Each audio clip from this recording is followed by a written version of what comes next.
start now?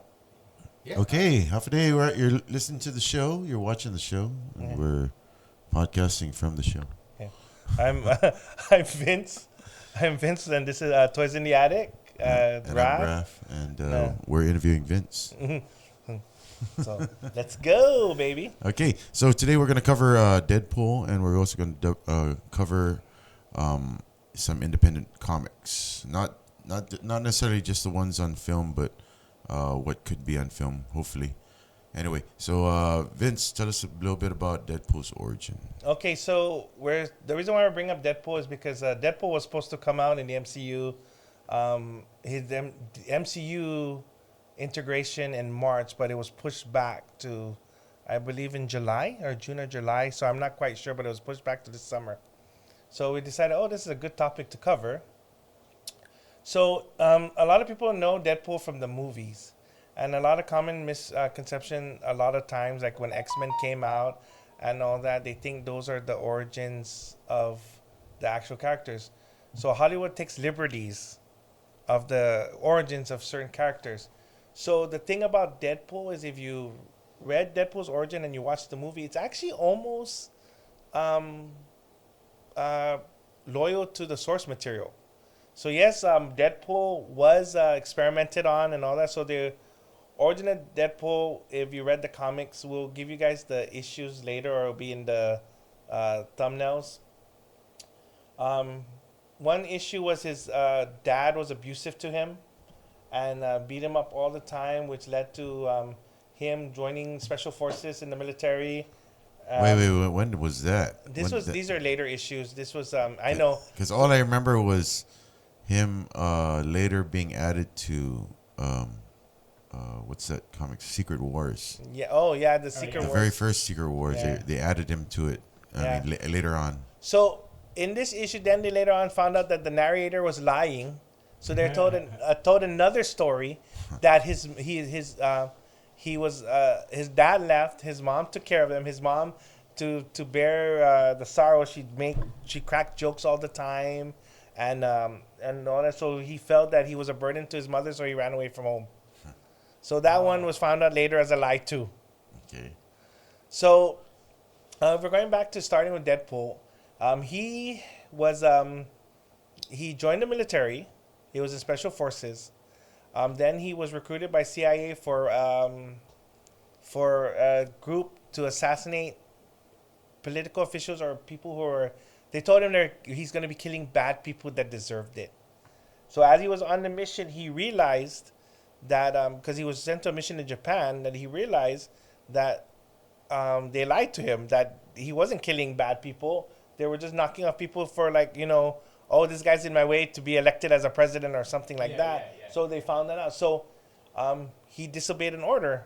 So he was, I guess, booted out and all that. Then he was recruited, because if you guys know about Canada, you guys know about Canada Department H. Yeah. That's the one that formed Alpha Flight. Yeah.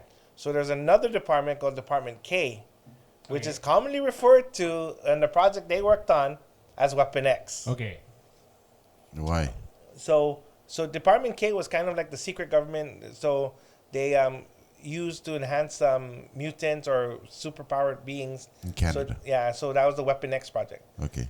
So what happened was, after he left the CIA, because Deadpool's Canadian, he moved to the United States and he met a prostitute named Vanessa. I believe her last name's Carlisle. Yeah, Vanessa. Yeah, who later becomes the mutant copycat. Yeah.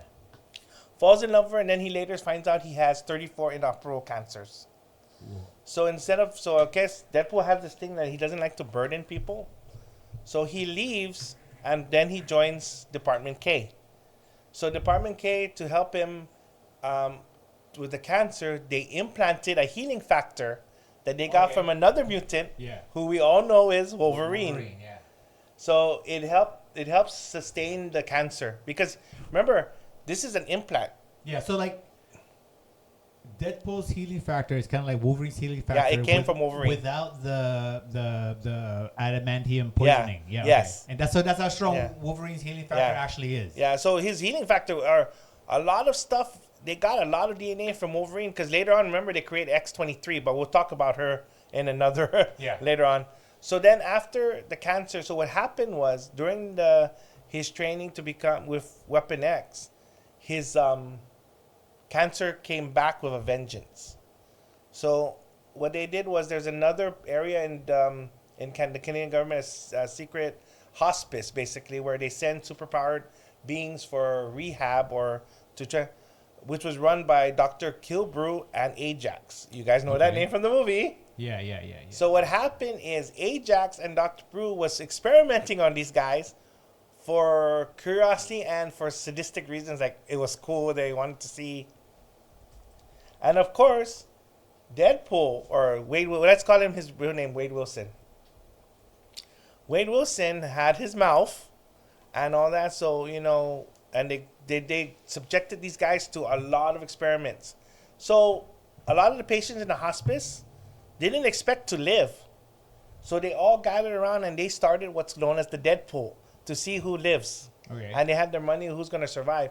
So that's where that name Deadpool came from. So as time went on, the torture they were being endured and all that, Deadpool developed a fascination or a fonding for Death, because Death liked him because she felt that he's an enduring spirit. So to the point where he kept trying to get himself killed because he fell in love with her, and he kept taunting Ajax. Yeah. But Ajax wouldn't kill him, or they wouldn't kept him alive longer. Yeah. So Wade Wilson had a friend in that called Worm. So Ajax knows that he was good friends, so he lobotomizes Worm. And Deadpool, or Wade Wilson, to get his friend out of misery, decides to kill Worm. So in the hospice, as a punishment, if a patient kills another patient, their punishment is death. Yeah. So Ajax pulls Wade Wilson's heart out. So, being so angry and so thirst for vengeance, the healing factor kicked in. And his heart regrew, and so Wolverine's healing factor kicked in and became part of him. So then he ends up killing everybody, shoots Ajax, and then he took the name Deadpool. Oh, so Ajax's name was actually the Deadpool name. No, the Deadpool came from the Deadpool when they okay. So the hospice patients were, and then in the movie they changed it where they made it the bar. The bar made a Deadpool, and they see who can. Remember, he started a fight, and there was a list of people who they're gonna see who's gonna live or die. So it was called the Deadpool. Yeah. So the movie kind of changed it a little bit. Yeah. So then he later left, and after he freed some of the hospice patients with him. So then he later met Worm, or Weasel, which is the bartender at the movie, and Weasel helped develop technology for him, like teleportation and all kind of stuff. And also part of Wade's suit is able to enhance his swords, to make his swords pretty strong that he can cut through almost anything. And then that's the basic nutshell of the origin of Deadpool. His origin and Wolverine's origin for me is somewhat the same, and I kind of liked back when they first came out. I liked how they didn't have they're kind of like mystery men. Oh yeah. And I don't need to know their background. I just need to know that I didn't know their background, and they're kind of dangerous and like that, and that's cool. Being a mystery man makes that character even more important. But then the minute they start giving it some history, I feel like the character gets screwed up. Yeah. Because look at Wolverine. Wolverine initially, the claws were supposed to be gloves. Yeah, I remember that. And then all of a sudden they were retractable. Yeah. And they but they were just like spikes. Yeah. Then over time it evolved again to machetes. And then bones. And bones. And then they removed the adamantium, and they said he was Canadian and adamantium. Adamantium. And anyway, so after a while, when they took when they had that storyline where Magneto took his fatal attraction. It took his adamantium off, and they let his healing factor go rampant with his claws too, and he just became feral. Now, if that's the case and Wade Wilson has his power, why doesn't Wade Wilson look like a Wolverine, a feral Wolverine, even with nubs for claws? Right. Well, See, because it's there. You know, when they give too much background, there's potholes. yeah. You know. There's always potholes. Like the thing, for example, with when Deadpool came out in New Mutants '98, his first appearance, you think, oh shit, this is a bad character, and he went 1-on-1 with Wolverine, and Wolverine already knew who he was. Yeah. And I remember that was pretty badass. And then when he in X-Force, was it 3 or 4, when Shatterstar was training, he watched Shatterstar, and then when he went 1-on-1, he kicked Shatterstar's ass. And you didn't. Yeah, he did. So Yeah, but isn't Shatterstar supposed to be like the one that adapts to everybody's fighting? So here's the thing that's funny you bring that up. So remember Taskmaster. Yeah. There's 2 people Taskmaster hates fighting. Okay. Deadpool and Moon Knight. But not Because- Shatterstar? No, because but Taskmaster, because remember Taskmaster can mimic, he has muscle mimicry. Yeah.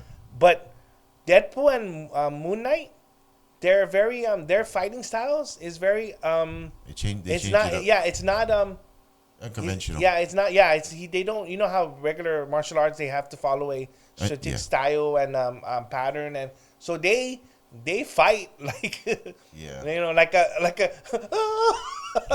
that you can't predict their movements. Yeah. So even Taskmaster even admit that he hates fighting Deadpool and Moon Knight because those 2 characters give him problems. You're too random of movements. Yes. Yeah.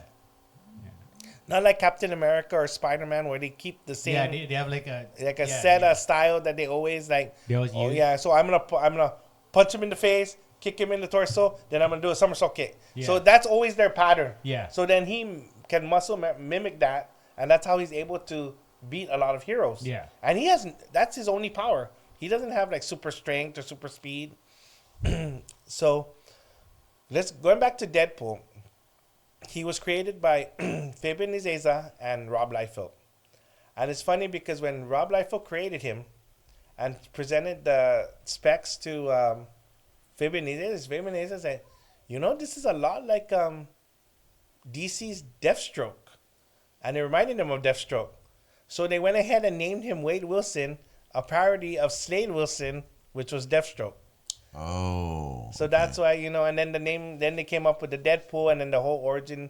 The origin, so like we're talking about, different writers will pick up the mantle. So when Fabian Nicieza and Rob Liefeld created him, they didn't really have an origin at the time. But but we know he was part of Weapon X and he was pretty badass. Yeah. And he had a cool color scheme. And then now people look at Deadpool as Punisher and Spider-Man combined. Because he's an anti-hero that kills, but he has all the sarcasm and silliness of Spider-Man. Yeah. Okay. So, Yeah.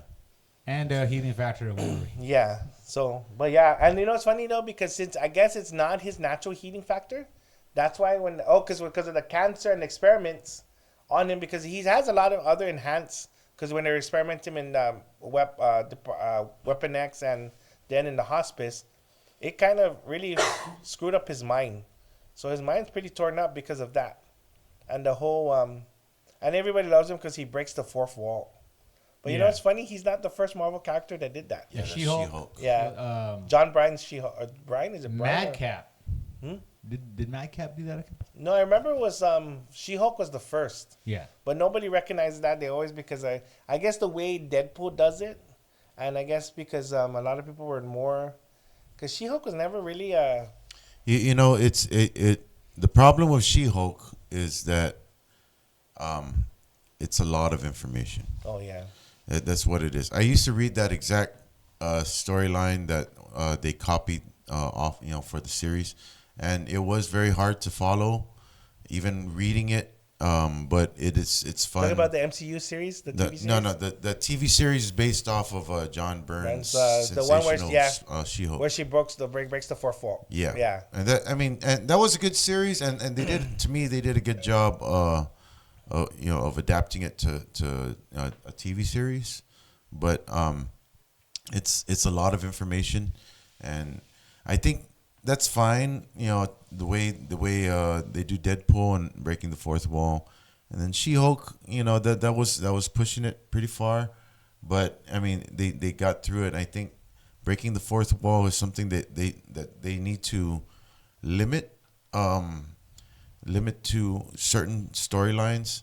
Like for instance, I really hope MCU does like a series on Disney Plus based off of Damage Control. Oh, that would be good. Yeah, and That then would they be can nice. break the fourth wall all they want, you know, and that would kind of And be like they're- a home repair channel kind of thing. But Damage Control, none of them have powers. They were just regular. That's what I mean. There's no Scientists and powers engineers. involved. It's Yeah. just Yeah. they're cleaning up everything Yeah. that the superheroes destroyed. Yeah.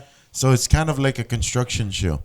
You know, you can totally get like construction companies involved, and then you know like repairing like bridges or overpasses and buildings. Remember, they had a hint of Damage Control in Spider-Man: Homecoming. Yeah, they did. Yeah, But and- I think it would be great if they did a whole series and then They like had Damage Control in Agents of Shield. Oh yeah, they did. Fitzsimmons was Yeah. in Damage Control. Yeah, that's freaking. Fitz and Simmons. Yeah. you know, and then have them like billing the Avengers Yeah. and stuff. Oh yeah, yeah. Stark. Yeah, Stark and Shield. Industries, Shield. Yeah. That would be cool. It'd be funny if they build the Hydra. Yeah. Hydra's like, what the fuck? And then have like little cameos, like what do you call it? Foreshadowing of future stories by, like you see agents of not Shield but Hydra agents and hand agents, like Oh, yeah, mixed in to their ranks and You doing know, stuff. That was Chris Claremont's style of writing. Remember? Yeah. Chris Claremont will always foreshadow, and then he brings it back in Yeah. future issues of his, and that's what led to like Inferno and Follow the.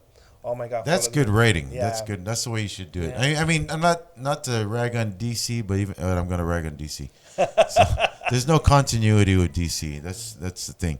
But that's fine. I mean, they whatever continuity that they have, they learned it from MCU. Oh yeah. You know what I wish though, since we're getting into this topic, I wish that the comic book companies would stop making number ones. I wish they would continue, because remember back when we were kids, Thor was at issue 400 something. You know, Yeah. You know why? It's kind of like Hollywood, where everything's run by corporations. Yeah. Yeah, they make decisions by what has already been done.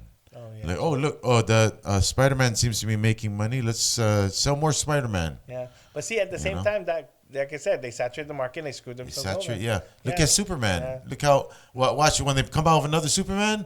Guess what the story's gonna be So about? you know how we were like last episode we were talking about the market saturation, right? Yeah. So I always explain to people, because people would tell me, "Oh yeah, but X-Men #1 made 5 million copies," but then I go, "But then if you look at Action Comics #1, it only made like this is just about 200,000." So which sounds more rare to you? Something that made 5 million or something that made 200? It's all about the advertising. So like for instance, Deadpool. Ryan Reynolds is doing his thing, just trying to push Deadpool, but Yeah, Ryan Reynolds saved Deadpool, honestly. yeah, but I think he might be oversaturating the market right now. Well, it's not with, him. with Deadpool 3. I mean, I kind of heard he releasing- stopped advertising for it. Yeah, because Yeah. he's having conflicts right now with Disney. Yeah. He's Good. having major conflicts. Good. And it wasn't him. It was Disney that was pushing all Yeah. this. So, because remember, Ryan Reynolds was because Ryan Reynolds says he doesn't know how the footage got leaked. Yeah. He was like, yeah, exactly. But now I'm hearing that he's getting a lot of conflicts with Disney about Deadpool 3. And isn't that supposed to be out? Yeah, I'm thinking if it's June or July. I think March. see it. No, they pushed it back. Depending to on March. how Yeah, things it's a go June. with Deadpool Yeah. is going to dictate how things are going to go with the Punisher when they finally re-release him under MCU.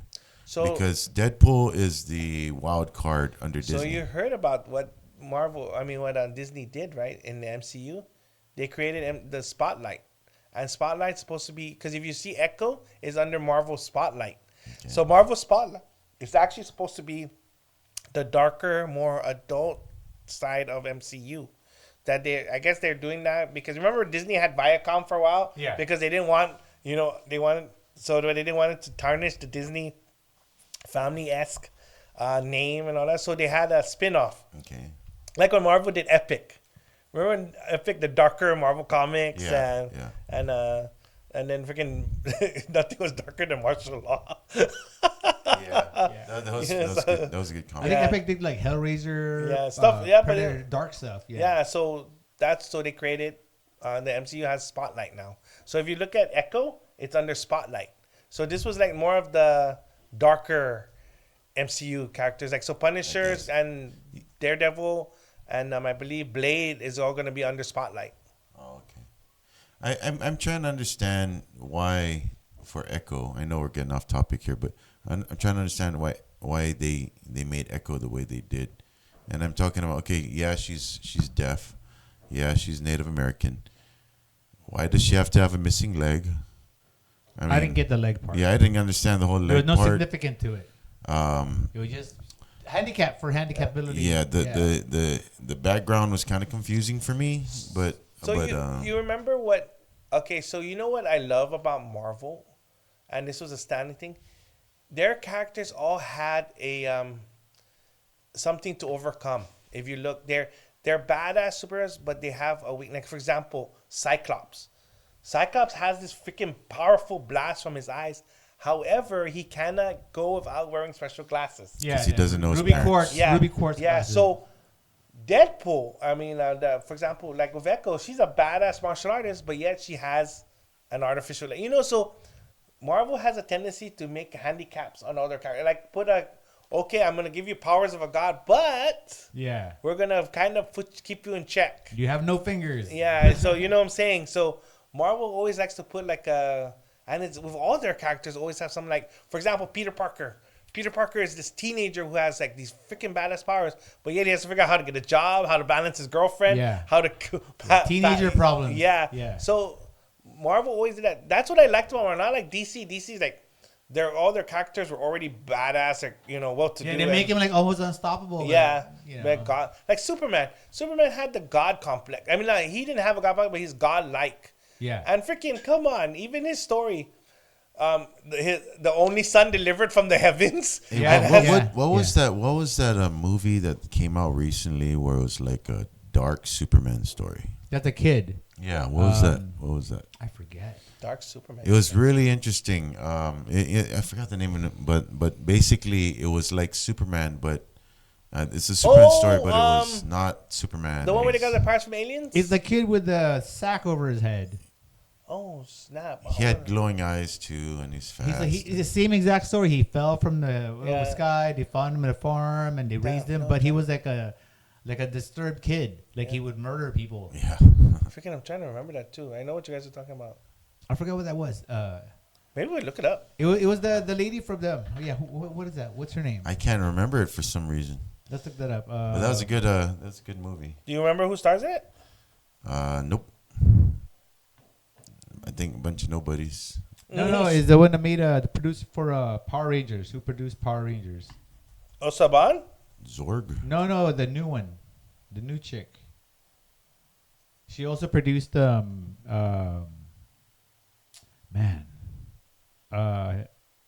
Angels.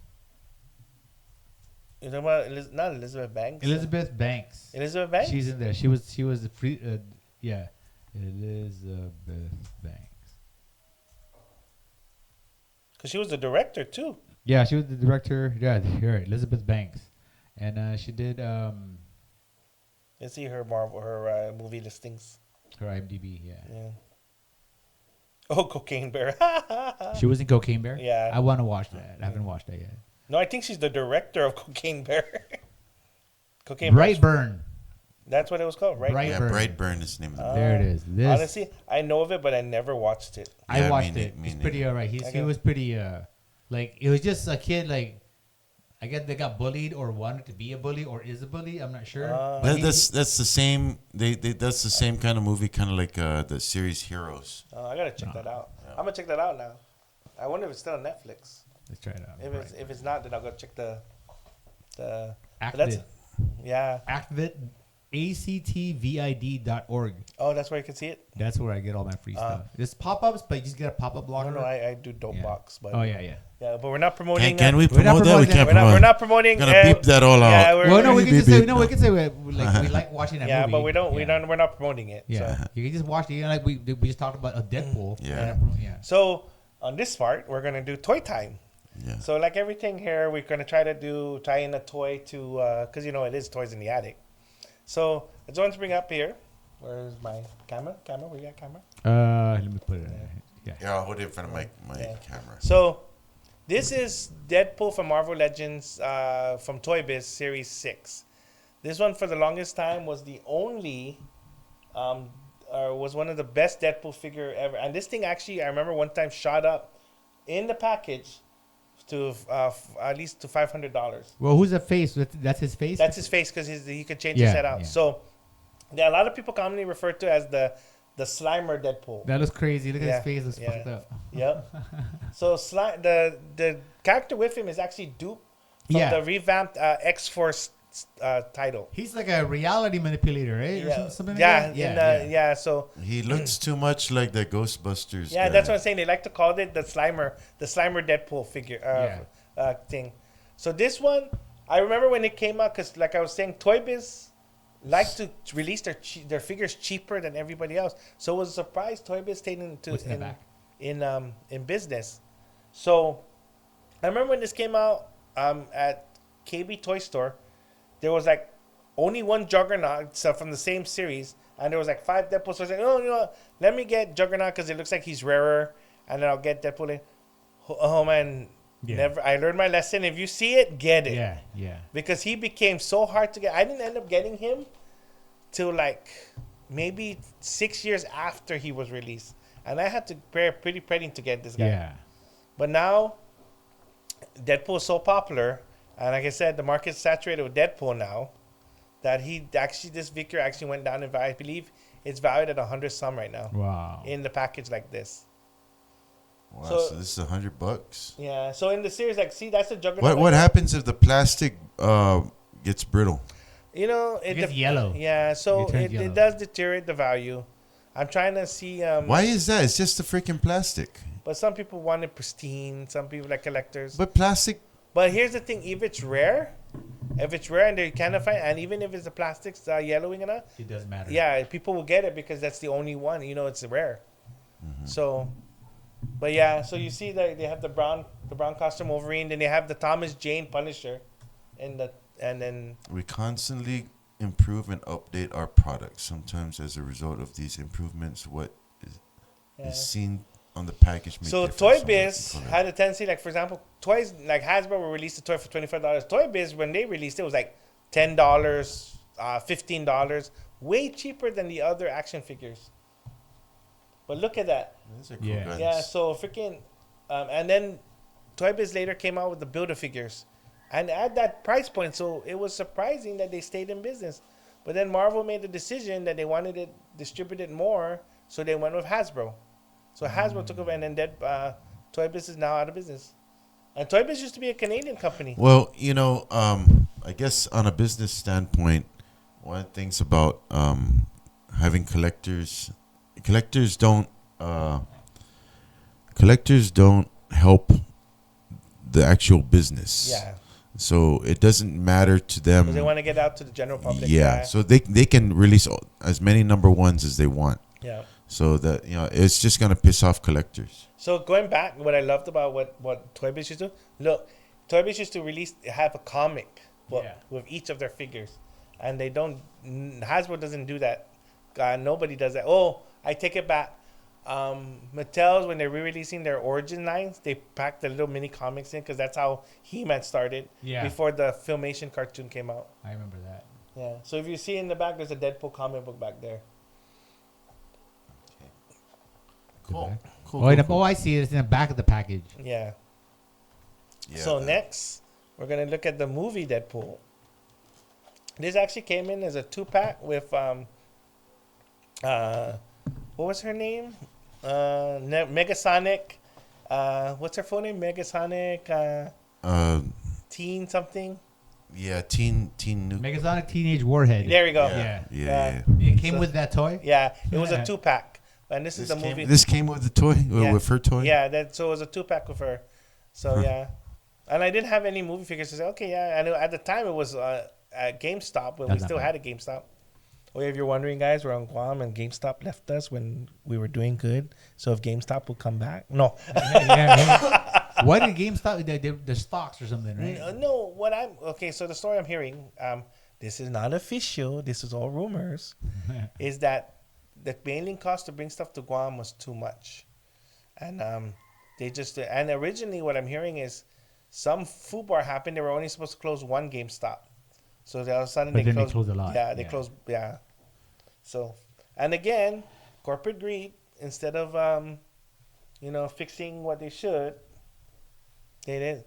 So it sucks if people remember GameStop was hurting, and then they all bought into the stock and saved GameStop, and then what do? They leave Guam. I don't because GameStop was doing pretty good. Like every time I went in there was a bunch of people. Like, so I found out that Guam actually beat Hawaii in pre-orders, and then all of a sudden I don't know. This is all. Remember, these are not hardcore facts, so I'm not. These are just stuff I'm hearing from employees and people that work there. So, yeah. Yeah, I'm playing with the toy. Yeah. So that's the movie version of Deadpool. So here, this next one is from the first, how he originally appeared in New Mutants 98. This is the first, and compared to the other, so his swords were a little bit shorter. Oh, I see. Compared to like how his later incarnations of him. So that was the X-Force 98 or New Mutants 98. So this one is X-Force. This is the X-Force Deadpool. Because what happened is, if you know X-Force, when Cyclops later formed a Black Ops team, X-Force, which was Wolverine, Deadpool, Archangel, Psylocke, and Phantom X. So and their colors were black and gray. And that was a pretty wicked team. And they went after... They were the ones that they send, when the X-Men can't do the dirty work. Yeah, they send them. Yeah, and they actually, I believe, they actually do kill. That team actually killed. This is one thing that I appreciate from toys, is that they continued this thing. This the whole? G.I. Joe started, I believe. The big holes. And that's just so they can stand up. Yeah, sorry, I don't have any figure stands right now. That's all right, but I mean that's a good. Those are really good I like those things. feature. I think those fit on Legos too. Yeah. Well, actually, I've never tried it on a Lego. Maybe I'll try it. They do fit on Legos. Oh, well, they look like they do. Well, the generic Lego. Yeah. Oh yeah, what were they called? The big one, the bigger one. Yeah, they're. God, what are they called? There's a couple different kinds. There's kind of like Hydrox and Oreos. You know? Yeah. So what was the other one? Because I know there was Roblox. No, not Roblox. Roblox is the one that's like the ripoff of Minecraft. Oh yeah. Not ripoff, but it's like God, I know what you're talking about. It's time to whip out the internet. It's internet time. Let's see. I'm looking at it right now. Here's the Lego stuff. Fake Lego?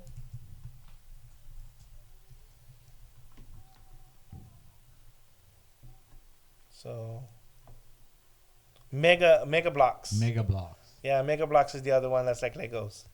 I don't know why I couldn't. Oh, I see it. Yeah, brain fart. That's like the super baby Lego. Yeah. Oh no, Dupla or Dupla or something. I believe those were the bigger Legos, the giant Lego ones. There's the one that are super small. Oh it's yeah, Korean or Japanese. Oh yeah. I know what you're talking about. It's like exactly like Lego, but it's just really like extra small. I don't know. So he's gonna kill himself. So this is the current. This one is the current incarnation. This is what Deadpool currently looks like in the comics, and this is what he's going as. So, and I don't know why in the figure they make him have the little, a little pinky coming out. Oh, going back to the movie figure real quick. It also came with a little unicorn and a little chimichanga. A little. Oh, like a sandwich. Yeah, That's like cool. a burrito, like so. And the unicorn is Yeah. the stuffed animal. Yeah, that he, yeah, Yeah. where he had happy time with. Yeah. But isn't there like what figure was that has like a picture of it's the Terminator. The Terminator T-1000 the action figure also comes with a little picture of John Connor. Oh, Oh, for real? Yeah, it comes with a tiny picture of John Connor. Yeah, I just saw recently like on TikTok they had like a Jabba the Hutt figure, oh, and they included his tattoo that's cool. on his the hand. tattoo. Yeah, exactly. I You didn't even know he had a I tattoo. kind of saw it in the movie, but yeah, I never noticed they put it in toys. That was cool. Yeah, no, I mean, I like how they're getting more detailed. And that's what I was going back to Toy Biz. What made Toy Biz badass was for the dollar amount you get it, they put so much details, articulation, and accessories with it. And then Hasbro, I mean, I don't mean to keep knocking Hasbro, but these guys have deeper pockets. Yeah.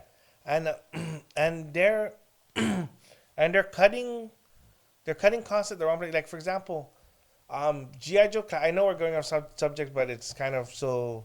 GI Joe Classifieds is a pretty big set because a lot of people love GI Joe, but they kind of give you extra hands with the figures. All their hands are stuck in the shooting mode, and I would like to have an extra like maybe fist or open hand, but no, they only give me shooting hands. But look at, man, if you look at Toy Biz, if I show you other Toy Biz, man, they pack accessories and extra stuff and dioramas in their figures. Yeah. So- yeah. Well, I kind of like GI Joe how they make it bigger now. Yeah, the 6-inch. But the hands, yeah, it's the just hands are stuck. just irritating. Yeah, it's like He-Man toys. One's Yeah. in a thumb Yeah. and one's like he's like No, but One's open palm and Yeah. one's open palm and one's a thumbs up. so, Yeah. but Mattel though, some of their He-Man figures, like their new map. So they have the regular 5-inch like origins from the original, but their Masterverse lines is more of a 6 to 8-inch, Yeah. and those comes with extra hands or extra accessories. Masterverse, is Yeah. that the Revelation one? Yeah, well, it comes with the same toy line. It's the same figure line, but it's Hasbro? yeah. No, it's Mattel. Mattel's and I think Mattel loses the license for He-Man this year. There you go. Is that it? Yeah, the Masterverse. Oh no, those are okay. So if you look at that He-Man, This? no, down to the right, more that one. That's more like the Masterverse Classics type. Yeah. I So see yeah, it. so I believe that's a Classics. That is cool. Yeah. Did the hand open? No, the hand doesn't open. Yeah, so those are Masterverse. So yeah, so they'll come. Some of them will come with extra hands and Yeah. extra accessories. Oh, So, and they could, like, Yeah. instead of the hand being posable, yeah, so they're called Masterverse. here's the old ones. Yeah, those are the. So they're re-released as Origins. Yeah. So there's the inside size, and then they have two sets: the Origins and the Masterverse. So the Masterverse are more like the more articulate, more like bigger scale ones. Yeah. There's between 6 to 8 inches, I believe. Yeah, so that's a good figure line. Here's another. Have you seen how Skeletor's face became his face? Yeah, well, that's the son of which origin, because in 2002 I believe was the second incarnation of Masters of the Universe, and they Yeah. showed how Skeletor became Skeletor. Yeah. And I love that series because he even showed King Grayskull, how King Grayskull came to be and Cat Grayskull. Yeah. I love that series, but people like to call it the anime or the hyper animated He-Man, but it actually, I think they should make that canon to the universe because it had a lot of good stories. They should put his face with his action figure like this. Oh, this is they him. did. This is him right here. So Keldor, his name is Keldor. Keldor. And if you look at in the classics line, they did it. They released Skeletor. He had the Skeletor face and the regular face. Oh, okay. And they even had where he's had half the face burnt. That's cool. To showing Skeletor. Yeah.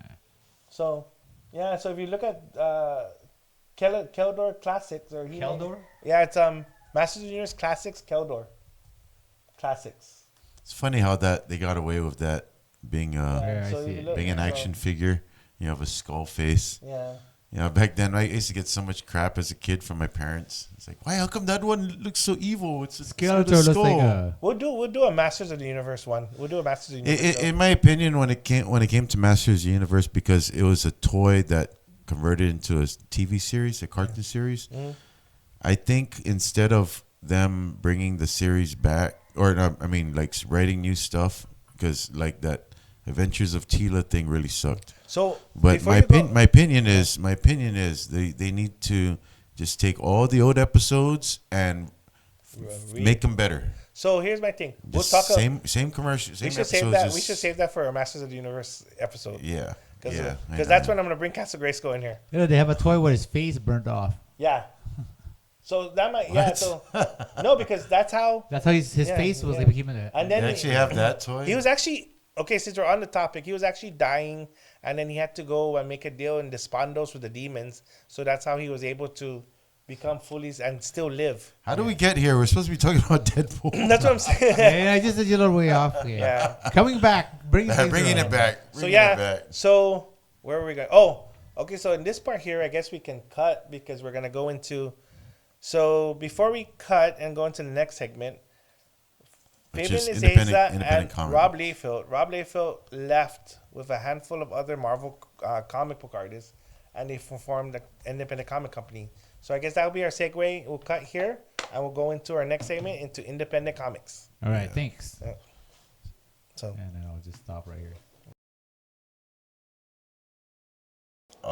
So we're back. I hate it. Namor the Submariner was taking the artist. The guy who did the Max was drawing for Namor.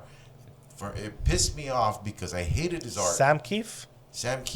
Yeah, he was doing the artwork for Namor. And okay, really before we continue, okay, so we're going to our next segment we're going into independent comics from Deadpool, and the reason why we chose Deadpool into independent comics because Rob Liefeld with Todd McFarlane, Jim Lee, Will Spartaccio, Mark Silvestri, Eric Larson, and there's some. Am I missing anybody? Rob Liefeld. Yeah. So they left Marvel to form their own group. Yeah. And the story actually behind it was it actually started with Rob Liefeld and Todd McFarlane was the spearheading behind this. They wanted more control over the characters. They wanted to create characters. Marvel was like you're the artist and that's it. Just draw. Yeah, because this was anything. This was in the time of the late '80s, early '90s when they were coming up with some killer characters. Because Todd McFarlane is one of the people behind creating Venom. Yeah. And Rob Liefeld helped create Deadpool and a lot of other characters. Jim Lee helped spearhead the relaunch of X-Men #1, which of course sold Guinness Book World Records. So Rob Liefeld and Todd McFarlane, they went to Marvel. They wanted because they created their characters and they wanted hey, can we get royalties or something? But Marvel said no, because once you create it for Marvel, it becomes Marvel. So going into this segment, there are more than 2 comic book companies than DC and Marvel. There is a lot of comic book companies out there, and a lot of them are independent. But we're going to concentrate on one, Image Comics, because they came out from Marvel. If you're a fan of Walking Dead, it came from Image. Yeah, Image Comics. Yeah. So this was about, I believe, in 1992 or 91. So Todd McFarlane went around and Rob Liefeld decided, okay, they were at a comic book convention when they were having dinner. So I think the Malibu publisher, I think it's Dave Albrecht. They were kicking back, and then Rob made a joke, or not made a joke, but asked him, hey, if I did a book, would you publish it? And he thought Rob was joking around. He said, yeah. So then he said, what if Jim Valentino, that's the guy I missed. What if Jim? He goes, yeah, whatever, yeah. Not knowing that they were serious. So they went around and they were saying, okay, we're gonna speak to Marvel and we're gonna split. So as they were going around, they came across so Todd McFarlane came across Jim Lee and talked to Jim Lee about the idea. And then Jim Lee said, yeah, I'm in. Jim Lee at this time thought they were only going to renegotiate their contracts and get a better deal. So Jim Lee, okay, I'm in. So then Rob and Todd were like, all right, we have Jim Lee in the pocket. Because at the time, Todd McFarlane and Rob Liefeld was the rock stars of Marvel. They were the bad boys where they always argued. Why are we going to do this? Why are we going to do that? Or they didn't like when Jim Lee was the Boy Scout, right? And Jim. I have to say something about Jim Lee. Okay, I've always been a big fan of Jim Lee, just like any other kid that was my age, you know, that like comic books and like to draw, because he had it down. But there's a couple of things about that guy that I learned over the years. I mean, when he switched over to DC. Image, Oh yeah, Image, and then eventually went to DC. Yeah. And all that. As he, you know, it took him a long time to get good, but what he did have, it did look good. His size relationship was a big issue.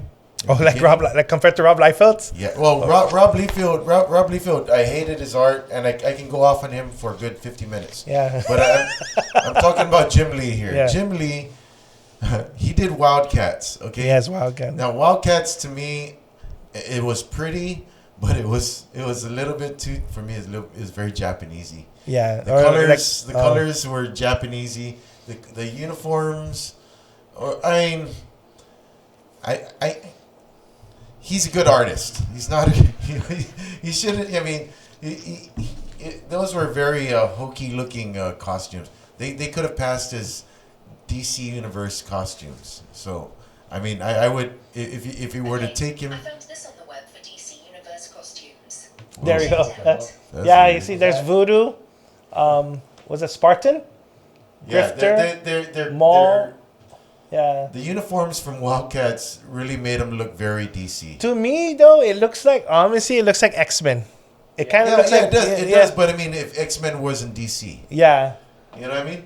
That's what X-Men would look like if they were in DC. That's what this Wildcats. Yeah. So, So going back to the story, so they already had Jim Lee aboard. So then they talked to Jim Valentino, and Jim Valentino was asking him, "Hey, you got to make sure, because if we're gonna do this, this is my livelihood, and then I have a family to think of." So they had Jim Lee, Jim Valentino, and then so what happened is with Jim Lee came Will Spartaccio, because Will Spartaccio and Jim Lee are Will's Pistachio. Pistachio, and he's Filipino. Pistachio. So if anyone doesn't know, Jim, yeah, Is he? Will Pistachio is see now How do you pronounce it? I always say pistachio. so we're naming all these artists. So let me explain. Rob Liefeld did X-Force and New Mutants. Okay. Todd McFarlane did You say Liefeld, I say Leafield. Okay, Liefeld. We'll go Liefeld. Leafield. So, tomato. Tomato.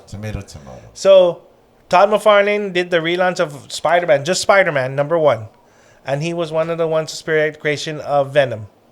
Yeah. Jim Valentino did the first Guardians of the Galaxy. This was with Yondu, not the one with Star-Lord and all that. He did the... There's actually a couple different Guardians So of the Galaxy if you look, teams. let's see which one. So that's Jim Valentino, right there. And then his Guardians is different from the ones we see now. Will Pistachio did X-Men with Mark Silvestri. Okay, so now we're getting into Mark Silvestri.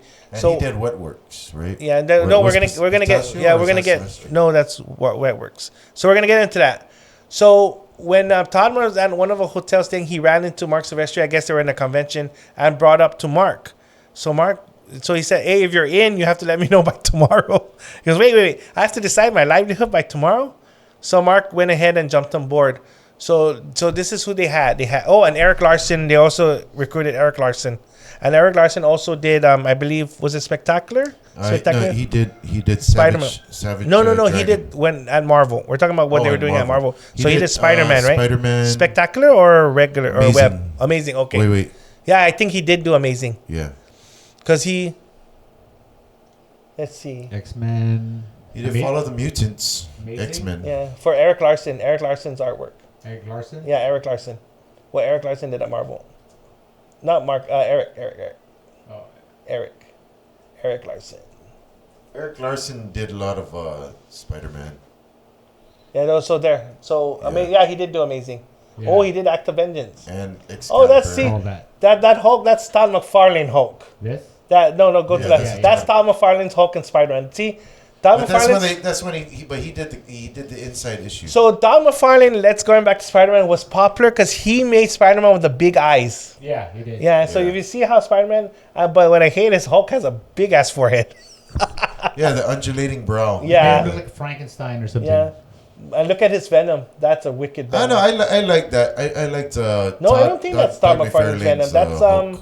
that artwork. That's not McFarlane. That I think that's Larson. That's Larson. That's Larson style. Yeah. Venom. Yeah, and then that's Larson's Punisher and Spider-Man over there. Yeah. For Amazing. So okay, so these guys are on board. So they went to Marvel, and they all went into Marvel as one collective group. And like I said, Jim Lee thought they were going into bargain, and they said, "Hey, from this point on, we're not working for you anymore. We're leaving." So Jim Lee said, "Oh, wait, whoa." So then what they did was the next day, they decided to go to DC Comics. So they walk into DC Comics, and DC was thinking, "Oh wow, we're getting all these badass artists from Marvel to just let DC know we're not going to work for you either." So then they left, and then they formed Image. So they had a meeting of what the bylaws are with Image, like they cannot borrow from. So basically, how Image works is all their properties are creator owned. I guess I don't know where they make their profits. I guess they make a profit on the back end, like 10% or something for Image. Nobody owned anything. The only thing Image owned was the logo and I guess distribution. Yeah. So Jim Lee's first issue. So there was a lot of them that split up into individual studios and big studios. Yeah. So Jim Valentino had his own Shadow. I forgot Shadow something studios. Mark Silvestri had Top Cow. He had Shadow Hawk. I think. No, Shadow Hawk was Jim Valentino's title. Yeah. Jim Lee had Wildstorm. Todd McFarlane had Todd Productions or Todd and Rob Liefeld had Extreme Studios. And I don't know what Will Spatasha didn't have a studio. What works? No, but they had their own studios before to distribute these stuff out. Oh. So their first issues came out was in 1992 was Spawn #1, which got good sales. Youngblood #1, and then Wildcats #1. You know, it blew my mind because I really wanted to be a comic book artist, working for Marvel or DC even, but mostly Marvel. Just like you, and I know you wanted to. Spider-Man was what I wanted to do. But the thing is, I blew my mind. How these guys draw so much. I mean, I love drawing too, but I mean, I guess they just you get burnt out after so. Time. I mean, yeah. I guess if you have nothing else going on, I think they have templates.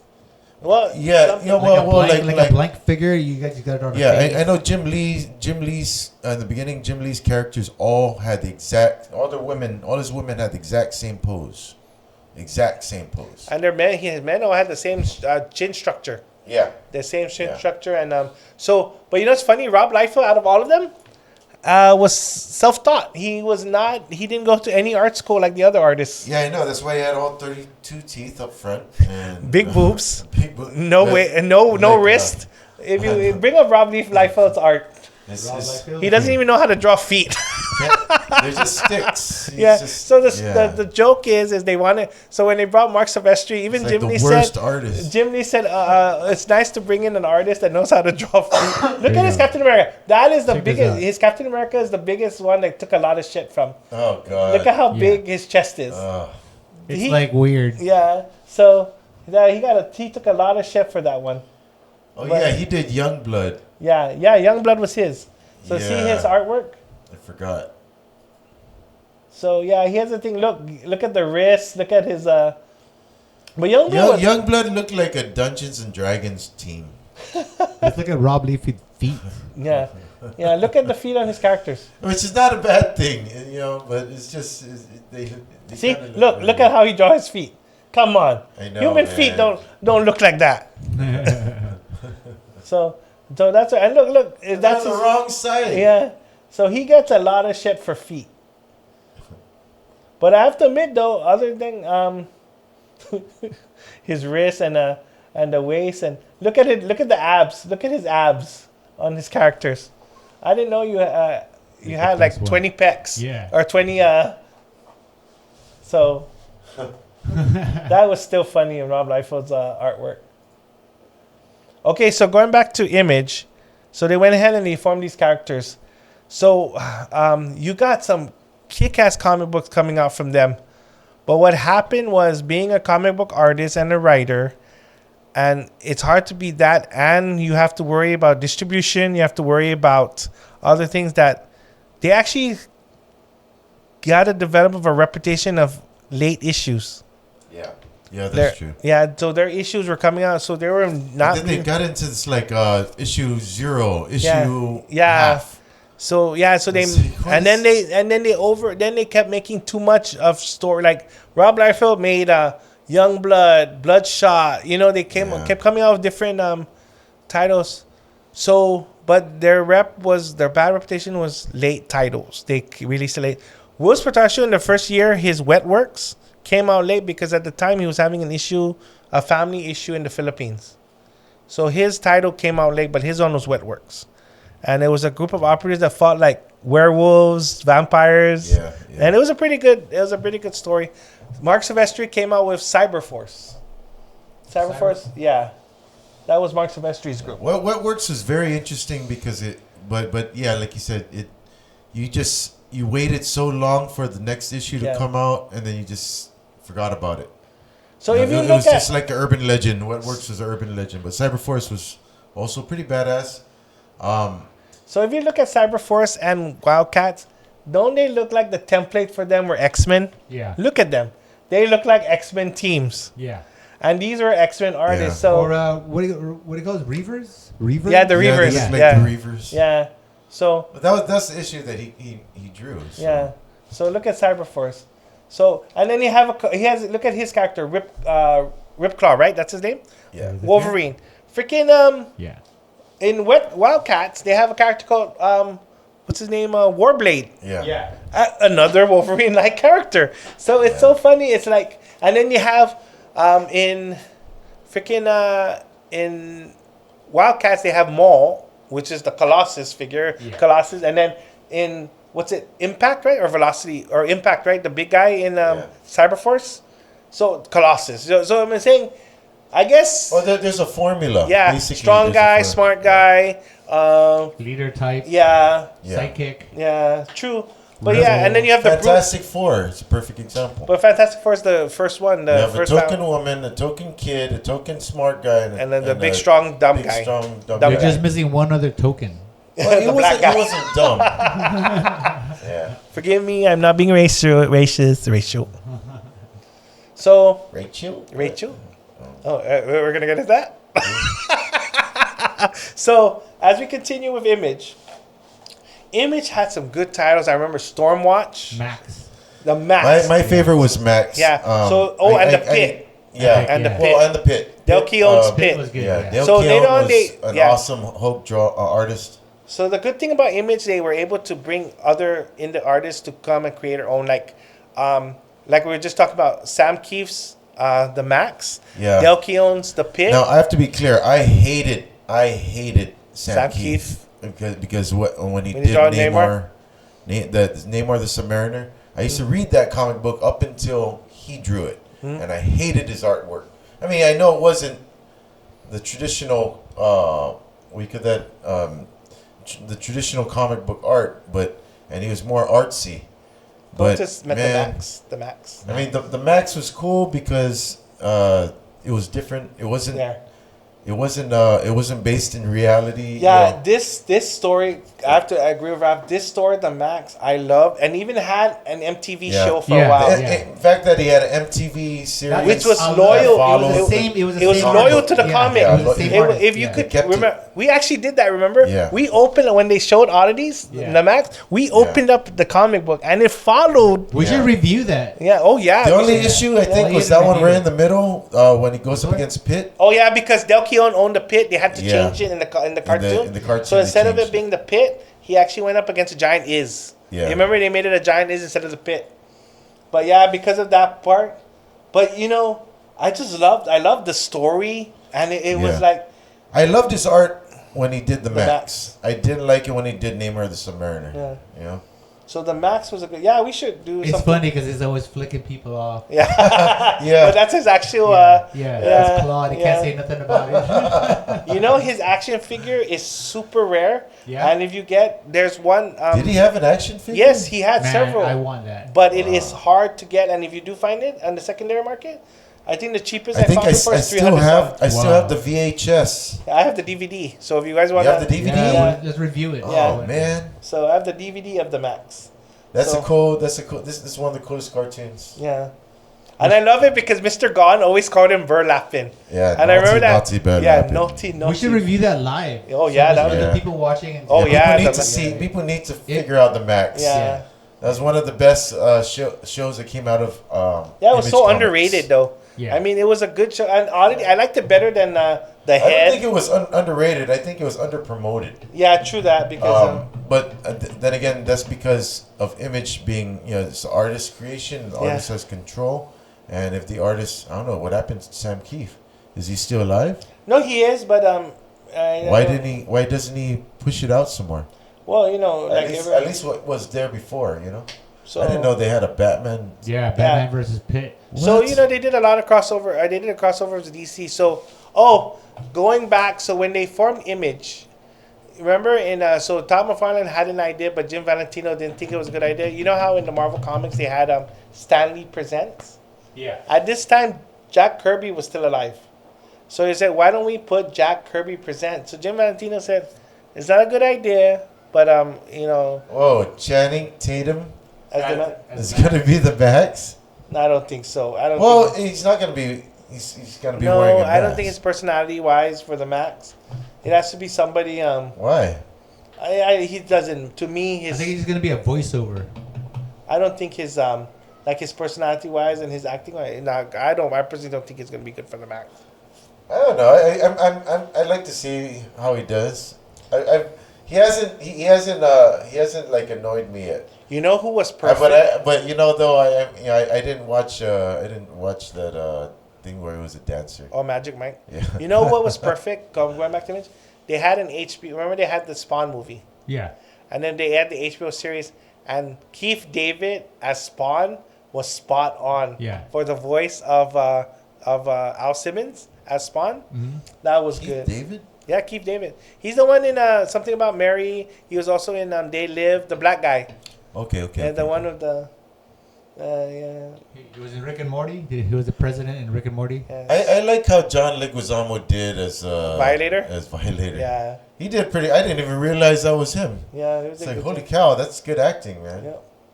Or good makeup Yeah. too. So they were trying. So Jim Valentino called Jack Kirby, and then I guess he gave his blessing to them.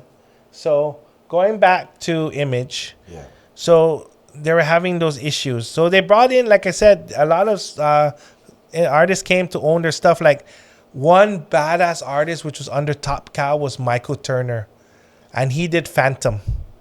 And if Okay. and Mike Turner, and the reason why I bring him up, he's gone. He passed away, and he passed away pretty young. And he He passed away. yeah. That's too bad. no Phantom like water Phantom like FAT. So just type in Michael Turner. Hey, did Bart Sears go to Image? Honestly, I don't know. Because I really liked Bart Sears. Mike Turner. There. He did See, he did that's the Mike how Turner. to See Mike draw Turner's artwork. on, see there, The Phantom. Wizard. Oh, okay. Phantom. I see his name. Yeah. So I believe he died of cancer, but he was a good artist. So what happened was became a rift. Oh, he did. Okay, like Gen 13. Yeah, and he did also. Witchblade. No, Yeah. Gen 13 was Scott Campbell, Oh, okay, Scott Campbell. and then Matt. But he did Witchblade, which also was a TV Yeah, series. so that's where I was gonna go. Witchblade was with and then they did Darkness. So at this time, Image was doing good. They had Spawn, they had Witchblade, Yeah. they had a Saturday morning cartoon, Wildcats. So they were like rock stars. So when they went, there were even stories that they said when they went to comic book stores, freaking people would surround their cars like they were the Beatles and all that. So see, I love Mike Turner's artwork, but may he rest in peace. He's no longer with us. So the reason why I bring up Mike Turner is, there was a little struggle inside Image where you were not allowed to get talent from each studios. You keep your studios. But Rob felt because he had an artist who was who he didn't mind inking for other companies. So he felt that, okay, we can do this. So he tried to recruit Mike Turner into his studio, which pissed off Mark Silvestri, which caused a battle between Mark Silvestri and also their bylaws is they can vote a member out, but it has to be unanimous except for the member they vote. So I guess they all voted. There's a 1 month cooling period, and they decide another vote in a month if they're gonna keep him. So when a month came, Rob Liefeld just quit. He just quit. He didn't. So he left. But before that, before Rob Liefeld quit, remember they left Marvel Comics. Yeah. So in 1996, Marvel had these books that were fledging. So they went to the Image guys. Hey, why don't you guys come back for a deal? Do a limited run on these comics to try to revamp the comics, bring them back. So the idea was all the Image artists were supposed to come back. But remember, Todd McFarlane has a bitter taste in his mouth for Marvel, so he said no. He was upset about the whole idea. So the only one that went was Jim Lee, Moose Portacio, and Rob Liefeld. Yeah. So they did Heroes Reborn. That's the one where you saw the big-chested Captain America. And I believe, and then they were saying in the meeting, they were taking the heroes like, I'll take this one, I'll take this one. So Rob Liefeld did Captain America and the Avengers. Jim Lee did Fantastic Four and the Hulk. Moose Portacio did the Hulk. Oh, no. Moose Portacio did Iron Man. No, for Heroes Reborn. Oh. Because remember, X-Men was still under Joe Madureira and still being written by... I don't know if Fabian Nicieza was still writing for X-Men. But anyway, so they did that run. Rob McFarlane was against it. But he didn't make it think about it. Then later on, that issue happened with Rob Liefeld and Mark Silvestri. So it ended up not doing so well. Rob Liefeld ended up getting fired off the book. So Jim Lee had to end up taking over all the Heroes Reborn stories. Yeah. And it failed. It didn't do what they wanted to. So they brought those heroes back into the mainstream. Well, they kept revamping. Yeah. But Jim Lee's art on Fantastic Four, though, oh my God! If you see that Heroes Reborn Fantastic Four #1, all right. His just type in Heroes Reborn Fantastic Four #1. There. This one? Yeah, look at that's Jim Lee's artwork. Yeah. Look at the way Thing looks. Look at that is nice. Yeah. And I love how he made the Thing and does the artwork itself in that issue. At this time, people were buying multiple issues, one to read and then like 5 to 20, that they can bag away and maybe sell later when the price goes up. So, and then if you type in Heroes Reborn Iron Man, which is Moose Portacio, Iron Man #1. So that armor, this is all Moose Portacio. That's Moose Portacio's artwork, the Filipino guy. Yeah. And then look at his Hulk. So since we're talking about image artists, the baddest Hulk artist that I like is if you type in Del Keown, Incredible Hulk. Yeah, Del Keown. And Bart Sears had badass, but Del Keown. Well, Del Keown's Hulk was look at that. Look at Del Keown's Hulk. Taking the artwork. I just love the way he makes his Hulk look. I mean, this? No. Scroll down. Where is that? There. This? Yeah, that's Del Keown's Hulk. The artwork, and there are better pictures. Yeah. But Del Keown's Hulk, and then when you look at the pit, oh my God, you could see it, the influence. But yeah, he was a good Hulk artist. That one there. Dale Keown. DALE. Keown with K. But still, it knew what he was talking about because they brought it up. No, that's not the one. Yeah, Keown. Keown, K-E. Oh. And it's DALE. K-E? Yeah, you're right. That. And then D-A. Yeah. Well, it worked because there he is, Del Keown, right there. Is he right here? Yeah, there. Now if you go to the right, those are his artwork of the Hulk. I just love that way that Hulk looks. That's cool, yeah. That's a better... yeah. There's a lot of muscle definition. Yeah. That one looks almost like... This is where he got... If you click on that one, click on that one. No, that Hulk that you were on. The other one. The other one you were on. That one. That looks a lot like the Pit. Yeah. If you put the Pit in that type of side... Yeah, that's what the Pit reminds me of. The Hulk. Yeah. But Del Keown drew the Hulk for a while. Yeah. And... prior to him, the best Hulk artist I would say is Did Bart Sears ever draw for the Hulk? No, right? no. As far as I understand, I mean, I don't know what he did that later, but he was doing the how to There. draw Look at there. on Wizard That one magazine. right there. Remember he was the artist when they did the UFOs. Yeah, Yeah. So see, I love and that. they were transitioning out of Grey Hulk. Yeah, and they did the whole Smart Hulk thing. But yeah, Del Keown was a good artist for the Hulk. Oh, so okay, so continue on with Image. I know we keep digressing. No, he did Pit, so that's the thing. So but the thing is, that's another problem again. This is where Marvel has the upper hand because all the stories tied together. Yeah. Pit, how many times did Pit cross over with all the others, and A lot. for what reason? yeah, and then even Spawn crossed over. Oh, and then a lot of them regurgitated artwork. For example, there's a Spawn comic where they have Spawn on a griffin statue head. Then they turn around and they put another Image comic. So they kind of regurgitate their so like a template, their comic covers sometimes, I guess, because deadlines, they're rushing. Yeah. So I don't know. And these are still in the time where it's still hand drawn. Not like now it's all digital. Now we draw it in and then we can edit it and what have you. So, we never. They were drawn in a very large format, So we kind 11 of- by 17 paper. We kind of jumped and not mentioned Eric Larson, of course, was Savage Dragon. That's his title.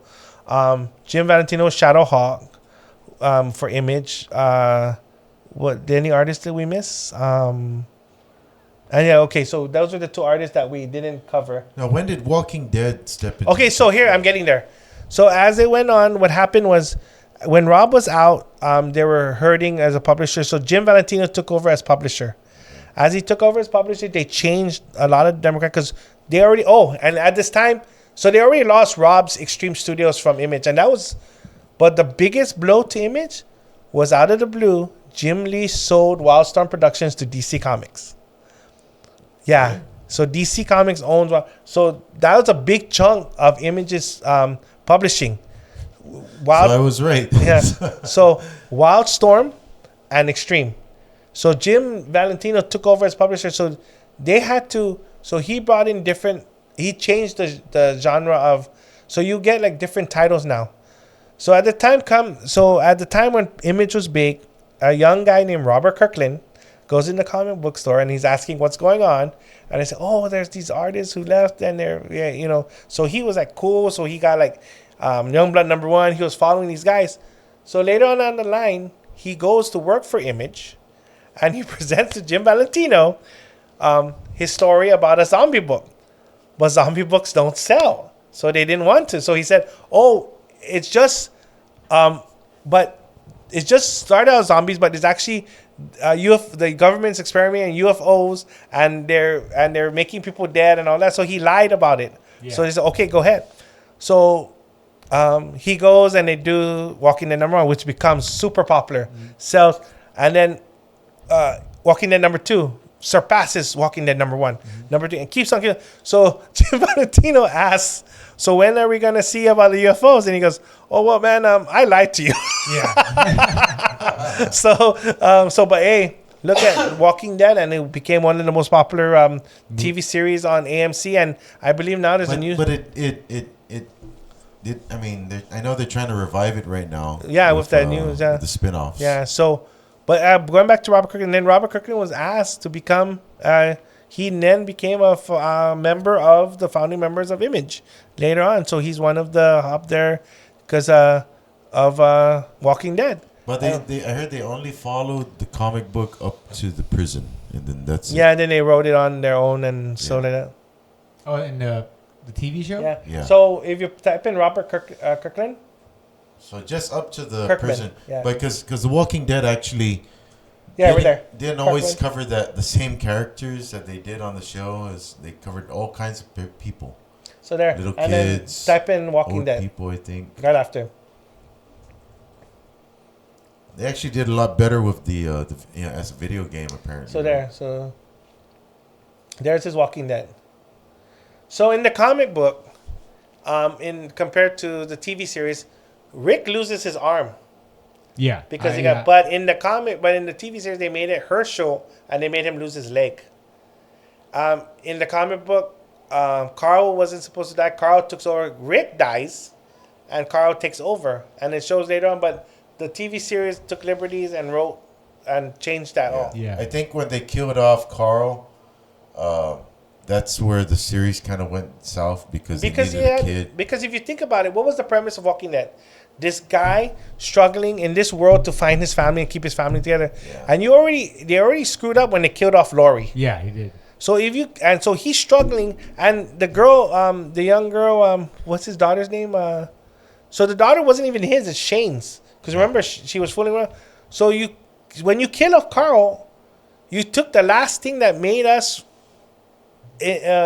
inspired to watch this man struggling in this world to keep his family together. How he going through, but now that that's gone, what do you have? Yeah. So that kind of turned a lot of viewers off, and the viewers left. So I mean, that's why their ratings dropped. Don't get me wrong, Daryl was badass, but all that. But I turned in to watch how Rick, like I got excited when Rick was eating dirt from Negan, and then when he finally manned up and kicked Negan's ass, that I turned in for it. But then when you killed Carl, it just is like kind of lost. Because the storyline, the Walking Dead storyline, that particular one was actually everyone figured out at the end that it was being narrated by Carl. Yeah. His old man Carl. But then when they turned it around and changed it, that he eventually he gets Michonne's sword. Yeah. And his dad's hat, of course, but he also has an eye patch on, and yeah, because when he got shot in the eye. Yeah. and he's got Darrow's poncho. And so that's what made it, because you wanted to see. And if they kept that and you went and kept it going until Carl was an old man, and the season like that, the series like that, that would have been a good ending. Yeah. But no, but they went. But see, I'm hearing because actors wanted to leave and needed to do stuff, and Andrew Lincoln, who was the star, needed to spend more time with his family. So and he was, God, and he was doing this for years. So Yeah. but you can't blame him. Okay, so then after that, so Robert Kirkland, and then Robert Kirkland also did Invincible. Yeah. That Invincible is a pretty interesting series. Yeah. I like how they took it straight to online. No, wasn't it on? It's a cartoon right now. Yeah. Yeah, it's a cartoon. It's on Amazon. Yeah. Amazon Prime. That is an intense. No, it's good. It's on season 2 now. I know, but damn, his dad, holy shit. Have you watched any YouTube things on it, like Comics Explained or something? No, like no, that? no, He went through the whole series. Oh, really? Yeah, Rob, Rob. I have to watch season 2 before I go through that, because I don't like That's really good rating. He goes through like episode. He goes through like issue 1 all the way to the end. Oh, to good. the Voltronium Wars. They all come back. Yeah, I But think like season 2. I think that's like issue 9 or something like that. Hey, there's a superhero series that was on is it Netflix? Where V? The Boys. No. There's another one where the son is always fucking up or something, and he's not strong enough yet, and the dad kind of, God, what was it called? It's The Boys. No, not The Boys. The Boys is a different one. The Boys is what would happen. The Boys. Okay, since we're going into independent comics, The Boys. We're going off Image a little bit here, but what I liked about The Boys is shows. Yeah. How superheroes are making their money, and it's true though. In real life, they'll be sponsored. Yeah. They'll have sponsors. There'll be people paying, So I like how this shows how superheroes will be corporate America, corporate. Yep. And I just love that show. I never read an issue. I want to read an issue. Here's the Avengers right now, actually. Right. Yep. Or the boy, or whatever. Yeah. Oh no, the 7. I'm sorry. Yeah. 7. The Invisible Man. Yeah.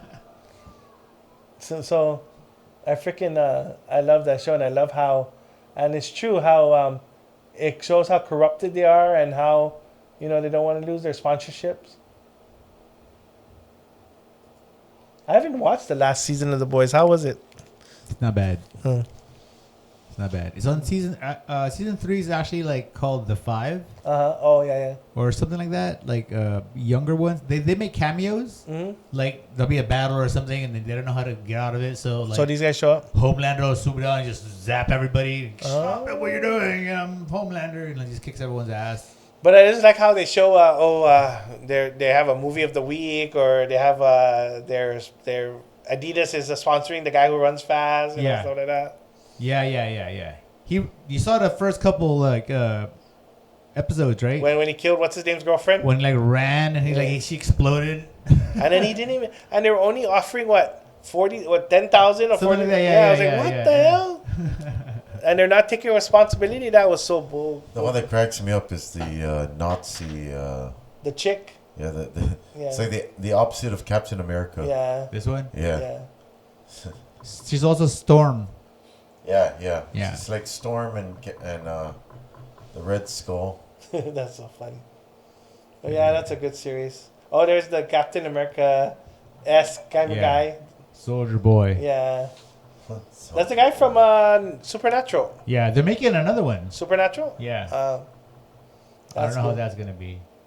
It was okay. I like that show. Yeah. So is Image still around? Yeah, well, Image is still around because look at their titles. They still have Invisible. So here's my thing that I haven't really followed up on. I guess a lot of comic book companies now are going digital media, and I found out now because you know how we're doing our comic or our story Hugua. I'm gonna try to do it because Amazon will publish it.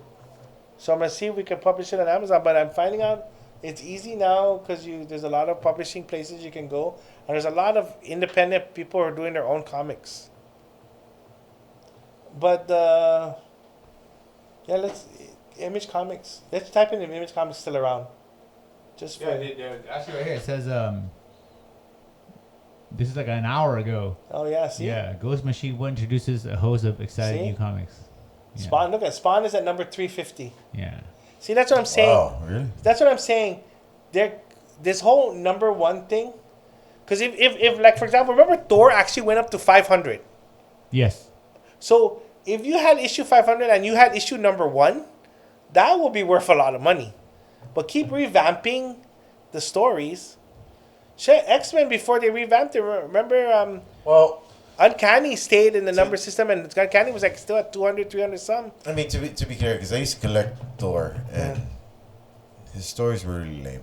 Well, true. They're boring. They're otherworldly stories. No, but it wasn't always with the Avengers. Walter Simonson and Louise Simonson's Thor stories were good because they introduced Beta Ray Bill. Yeah, that one's cool. And then there was that frog. Oh yeah, Thor. Yeah. That's cool, but I mean, for the most part, it's like you're reading a Conan the Barbarian issues. Yeah, like well, because it is a Norse god. So I mean, yeah. So basically, that was a brief rundown of Image. There's a whole lot of other independent comic book company. I don't think we're gonna have to do several episodes for the other comic book companies, like another one I want to mention that was very popular. Everybody knows is Dark Horse Comics, and Dark Horse Comics does the Star Wars stuff, and so we're not gonna get into Predator and we're not next. It's not on the screen. Next round. Yeah, we're not gonna get to, and also Malibu, and another one I want to bring up in next is Antarctic Press, and the reason why I want to bring up Antarctic Press is because I remember back in the early '80s. They were the first one to bring a lot of anime comics, or that's what it was called at the time, or I don't know what they're calling it now. But they would mix Western and Eastern style of art, and they had comics like Ninja High School, Gold Digger, and it's so One Punch Man. Antarctic. No, One Punch Man was in a, and they would do like Robotech was popular at the time. They actually did Robotech comics. Yeah. Oh, they did Robotech? Yeah. So see, Antarctic Press, they're known as, and look at their comic books. CAP, yeah, that's them. So they had some interesting comics. Not all of them were great. Some of the boys, but yeah. So that's Antarctic Press. Oh, you just reminded me. Bart Sears drew for Valiant. Valiant was another comic company. Valiant. Oh, remember Valiant? Robot Hunter. Exo Man of War. Yeah. Turok Dinosaur Hunter. So there's a lot, and we won't be able to cover all that. Yeah, but yeah, so there's more than 2 comic book companies in the world, more than just DC and Marvel, and Yeah. so Okay, we'll cover that next time on the show. yeah. Or I guess the end for today's episode for Yeah. Toys in the Attic. Yep. Yes. All right, thanks for watching. Yeah. Oh, So how was that? that's pretty good.